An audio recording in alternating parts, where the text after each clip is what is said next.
Vous êtes pas mal à vous demander à quoi est-ce que ça ressemble vraiment un programme de séjour quand on veut faire un PVT au Japon. Yahoo, moi c'est Nana. J'ai récemment fait plusieurs vidéos à propos du PVT pour le Japon. Aujourd'hui, à la demande de certains, je vais vous montrer une page entière de mon programme de séjour et je vais vous expliquer absolument tout ce que j'ai fait. Petite info avant de commencer, sachez que le programme de séjour doit suivre un modèle officiel qui est disponible sur le site de l'ambassade du Japon et que vous pouvez télécharger directement sur le site. Il faut absolument garder leur structure en 3 colonnes, avec en 1 la période, en 2 les villes, le type d'hébergement et le loyer, et en 3 les activités détaillées avec le budget. Et maintenant, je vais vous montrer toute une page de mon programme de séjour. Je vous invite vraiment à aller voir ma dernière vidéo avec mes conseils sur le PVT parce que j'explique énormément de contexte qui sera utile pour cette vidéo. Déjà pour le début du programme de séjour, avant même de mettre ma première ville, j'ai mis un petit encart d'informations générales où j'ai mis ma date de départ prévue, la durée totale de mon séjour, mon capital de départ, le prix du billet d'avion que j'inclus dans les coûts du voyage. Donc ici, je vous montre une page que j'avais faite pour 2 mois à Gifu. C'était à peu près au milieu de mon programme de séjour. Donc dans la première colonne, on retrouve les dates précises plus la durée. Dans la deuxième colonne, le numéro de l'étape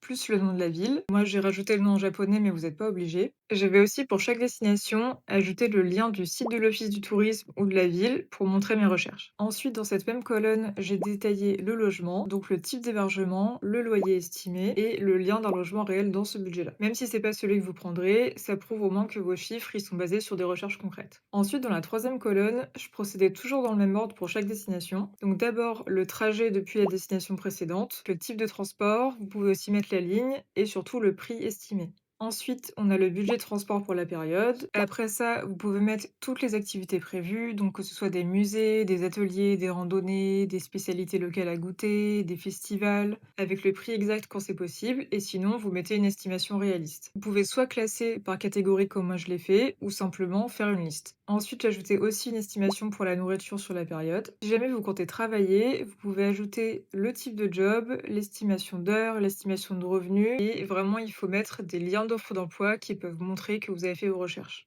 À la fin de chaque destination, je faisais un mini résumé, et ça vous fait un total pour la période. Une fois que vous avez rempli toutes vos destinations, à la fin du document, vous pouvez faire un récap global. Donc vous pouvez rappeler votre capital de départ, mettre éventuellement les revenus que vous aurez sur place et mettre le total des dépenses. Comme ça, l'ambassade elle peut rapidement vérifier si votre budget et donc votre programme de séjour est cohérent. Je fais encore un rappel, donc le programme de séjour, il faut vraiment qu'il soit hyper détaillé, mais ne vous inquiétez pas, vous n'êtes pas du tout obligé de le suivre. Donc si jamais vous préparez actuellement votre dossier pour le PVT, que vous avez des questions sur le budget, sur le logement, sur le visa ou n'importe quoi d'autre par rapport au départ au Japon, n'hésitez pas à poser ces questions en commentaire et moi je vous dis à bientôt.